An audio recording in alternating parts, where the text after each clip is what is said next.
Hay un rincón en este planeta, un pedazo de tierra polvoriento y antiguo que tiene el poder de paralizar al mundo entero.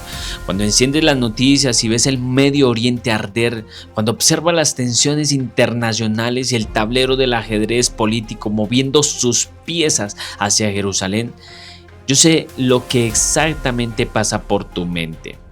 Como un estudioso de la palabra, sientes esa mezcla de urgencia profética y el dolor por una humanidad que busca respuestas en los lugares equivocados. Quédate, porque lo que estás a punto de ver cambiará tu perspectiva sobre este asunto.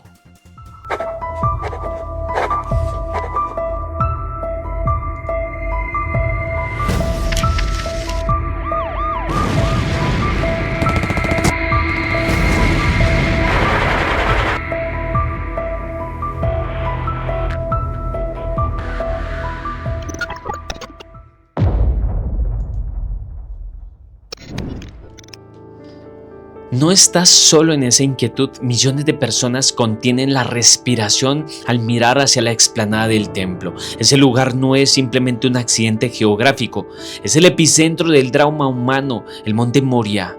Piensa en el peso espiritual de esa roca. Fue allí donde el corazón de Abraham fue probado hasta el límite de una locura y la fe, levantando el cuchillo sobre su hijo Isaac, solo para descubrir que Dios mismo proveería el verdadero cordero.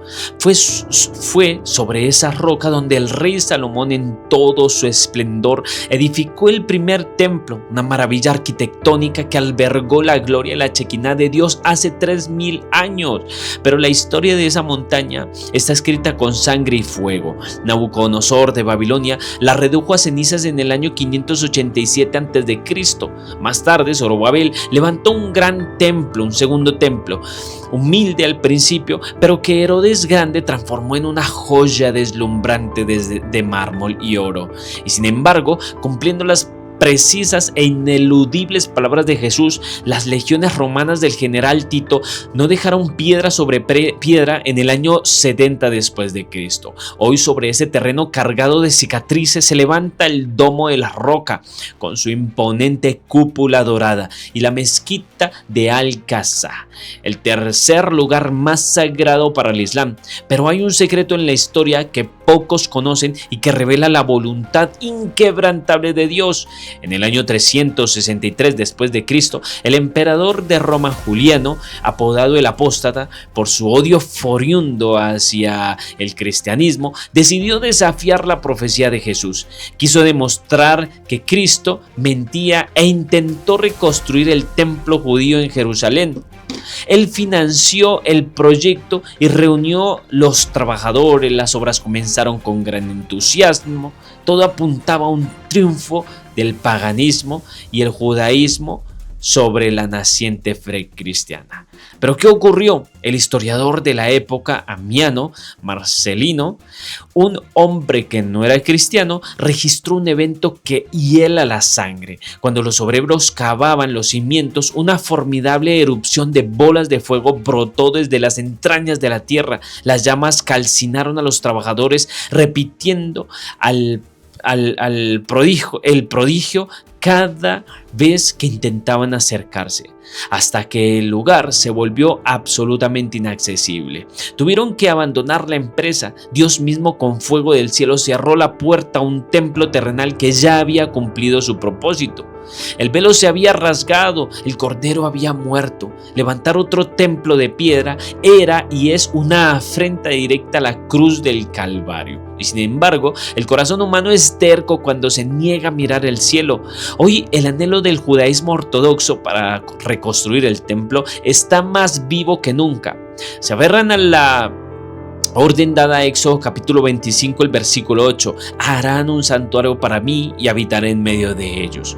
Para ellos, sin un templo físico, Israel no puede alcanzar la gloria prometida, ni el Mesías puede manifestarse.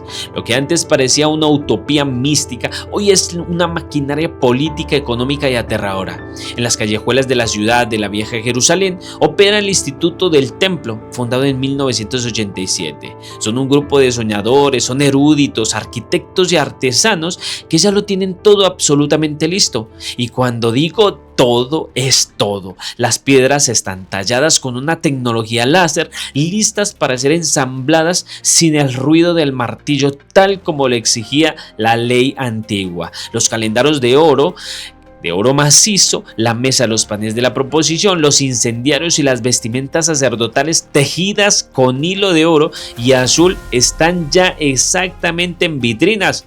Los sacerdotes y los levitas, identificados mediante pruebas de ADN, han sido rigurosamente entrenados en los ritos del sacrificio.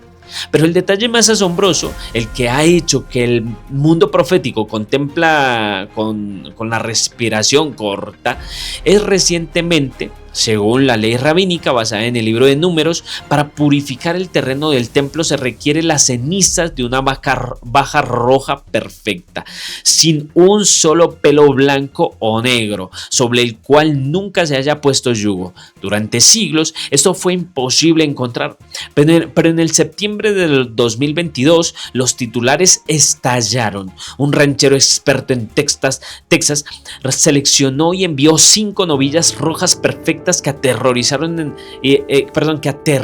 en el aeropuerto de Ben Gurion en Tel Aviv, recibidas con euforia mesiánica. La logística está preparada, pero el verdadero combustible de ese proyecto no viene solo del judaísmo, viene de una inmensa alianza política internacional.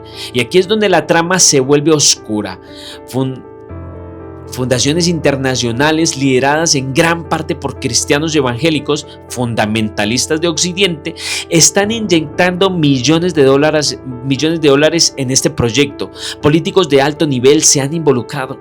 El centro educativo del templo llegó al extremo de acuñar una moneda conmemorativa de medio siglo, el impuesto del templo, grabando en ella el rostro del antiguo rey persa sirio y el expresidente, que hoy es el presidente Donald Trump, honrándolos como los líderes políticos que pavimentan el camino hacia la reconstrucción.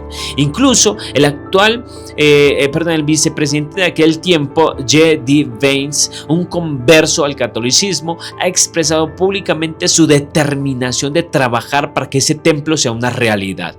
Se está formando una paradoja inexplicable.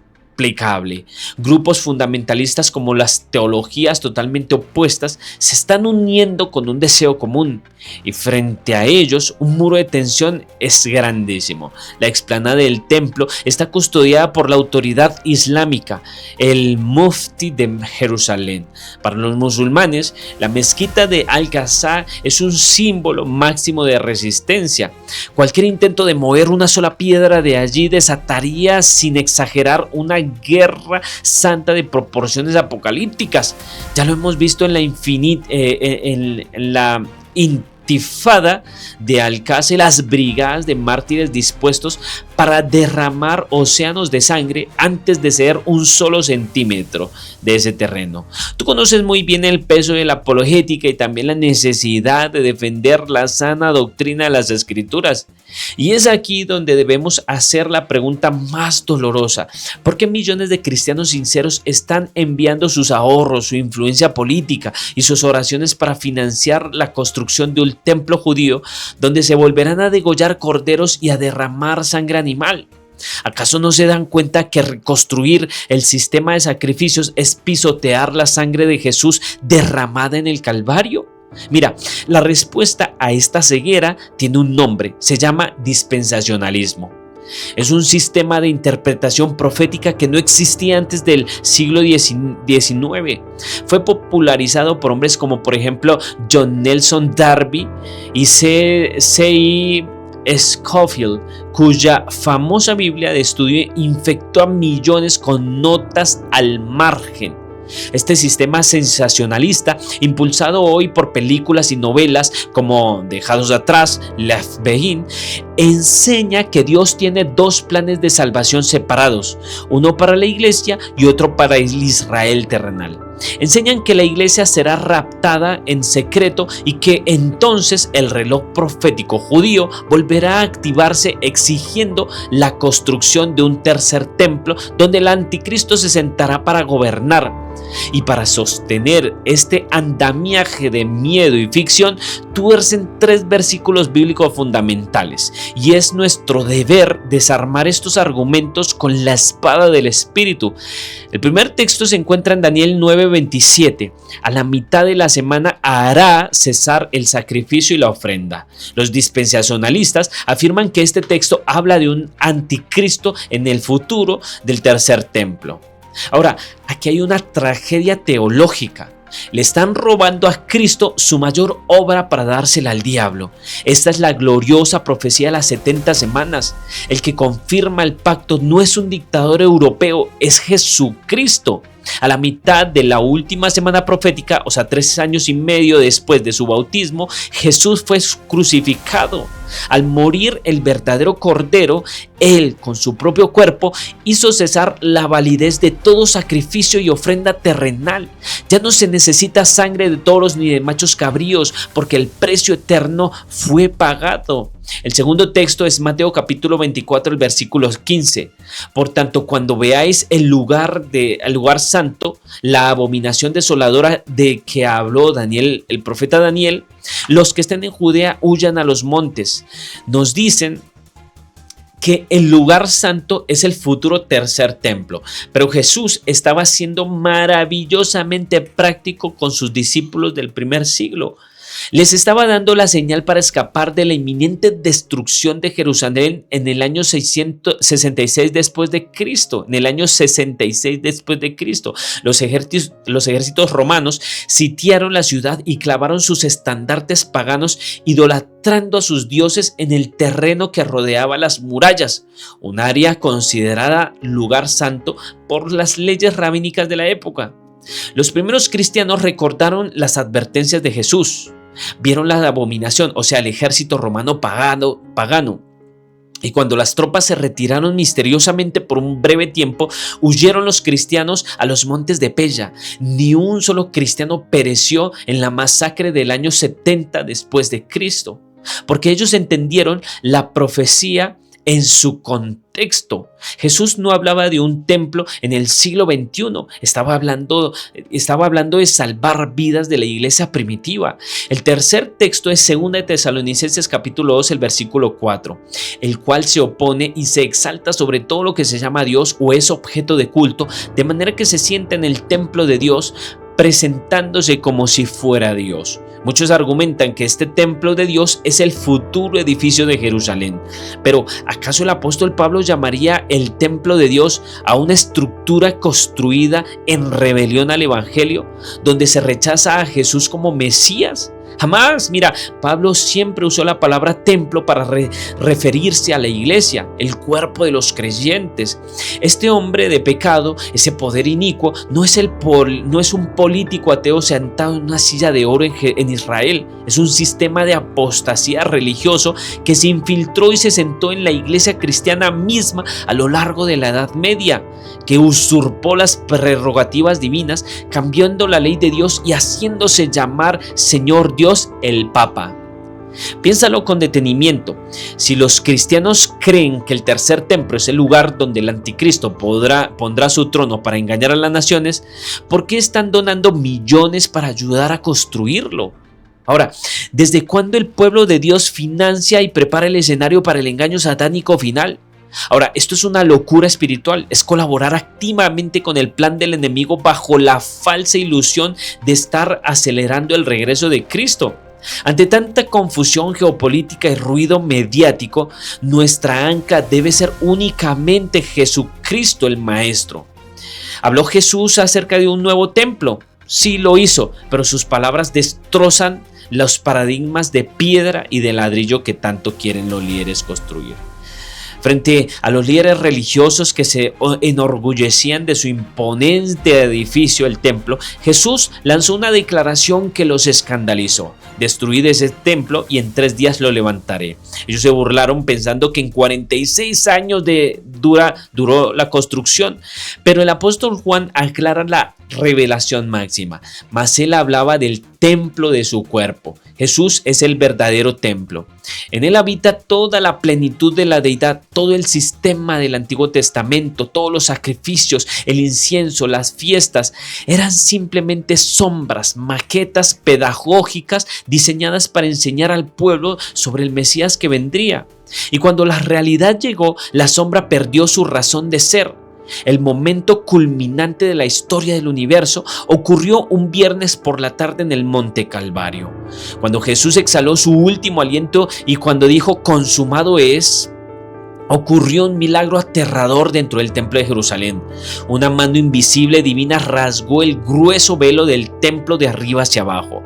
El lugar santísimo quedó expuesto y esto fue una declaración pública y cósmica de que Dios Padre, de que el sistema terrenal de sacrificios quedaba cumplido para siempre. El nuevo pacto no se halla con sangre de animales, sino con la sangre preciosa del Hijo de Dios. Jesús mismo les advirtió a los fariseos: pues os digo que uno mayor que el templo está aquí. Y si el templo terrenal ya no tiene importancia, ¿hacia dónde debemos mirar? ¿Acaso nos hemos quedado huérfanos de un santuario? Es aquí donde la teología cristiana alcanza su cima más gloriosa. Una verdad que tú conoces bien y que debes el centro de nuestro propio mensaje de evangelismo al mundo. El apóstol Pablo, un erudito que amaba el templo físico, descubrió una dimensión infinitamente superior. En el libro de Hebreos, Pablo nos levanta de la tierra polvorienta del Medio Oriente y nos transporta a las galaxias. Nos revela que el verdadero templo no está en las ruinas de Jerusalén. Ahora bien, el punto principal de lo que venimos diciendo es que tenemos tal sumo sacerdote, el cual se sentó a la diestra del trono de la majestad en los cielos, ministro del santuario de aquel verdadero tabernáculo que levantó el Señor y no el hombre. Hebreos capítulo 8, el versículo 1 y 2. Así es que tu perdón, tu paz, tu destino eterno no dependen de si el gobierno de Israel logra un acuerdo con Palestina para poner una piedra fundamental. No dependen de las cenizas de una vaca roja, ni tu destino depende Tu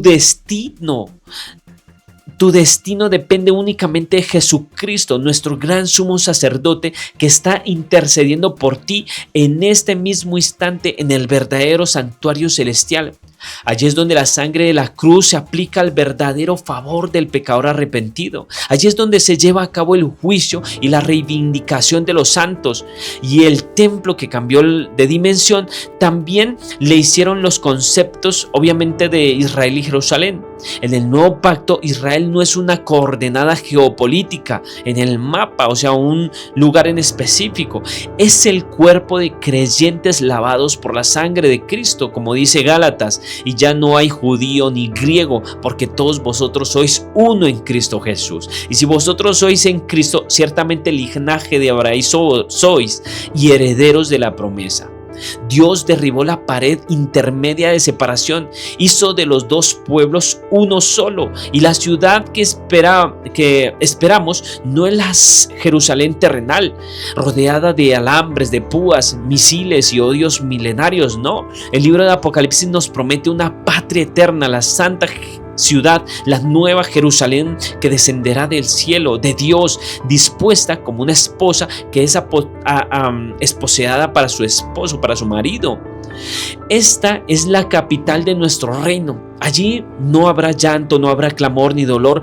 Por eso la obsesión moderna con el tercer templo, es una de las distracciones más tristes y más peligrosas de nuestro tiempo. Hace que los cristianos aparten sus ojos del ministerio intercesor de Cristo en el cielo y de la proclamación del verdadero evangelio para fijarlos en disputas políticas y en la adoración de un edificio de piedra que la Biblia jamás manda construir en el Nuevo Testamento.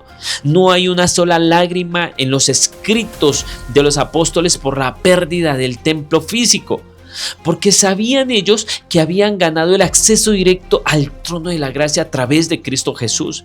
Vivimos en días muy solemnes, el mundo está convulso y muchos andan en la deriva, buscando señales proféticas en los noticieros en lugar de buscarlas en el carácter de Cristo, en la Biblia. Hoy más que nunca tu voz, tu pasión por escudriñar las Escrituras y tu llamado a enseñar la verdad sin adulterar son vitales. Jesús nos dejó una advertencia que hoy resuena como un trueno. Cualquiera pues que me oya estas palabras y las hace, lo compararé a un hombre prudente que edificó su casa sobre la roca. Hoy vemos millones de personas, fundaciones, políticos y líderes religiosos desesperados por construir un templo de piedra sobre una roca temporal del monte Moriah. Un templo destinado a la construcción, a la confusión y al engaño. Pero tú y yo hemos sido llamados a construir sobre la roca firme, una roca viva, inamovible y eterna que es Jesucristo. Jesucristo es la piedra angular. Su ministerio en el cielo es nuestra garantía. Su palabra es nuestro refugio. Cuando vengan las tormentas de la crisis final, cuando las falsas doctrinas soplen con furia y los torrentes del engaño político religiosos inunden al mundo, la fe que esté anclada en el santuario celestial y en la suficiente y absoluta cruz no caerá. Este es el mensaje que el mundo necesita escuchar, un mensaje que libera de las teorías sensacionalistas del miedo y al anticristo para enfocar los ojos del alma en el Cristo triunfante, un mensaje que nos recuerda que somos ciudadanos del cielo y que nuestro Rey está a punto de regresar, no a un templo hecho de manos humanas, sino en las nubes con poder y con gran gloria. ¿Te gustaría que siguiéramos estudiando este panorama profético a lo largo de las Escrituras y a lo largo de las diferentes doctrinas? Pues déjame un comentario y por favor, allí donde estás, cierra los ojos y vamos a orar. Eterno Dios, estamos en momentos solemnes y te pedimos que tú seas el que dirija nuestra mente al estudio de las Escrituras para que nos permitas estar anclados en la firme roca que es Cristo Jesús, la roca de los siglos. Ruego, Señor, por la persona que está del otro lado de la pantalla, para que tú le guíes en sus estudios y le permitas cada día crecer en el conocimiento y en la fe y en la salvación. Úsalo como un instrumento tuyo en tus manos, lo rogamos en el nombre de Jesús. Amén. Dios te bendiga, Dios te guarde, nos vemos en un próximo video. Recuerde suscribirte y también comentar, que allí yo leeré todos tus comentarios. Dios te bendiga, Dios te guarde, nos vemos en un próximo video.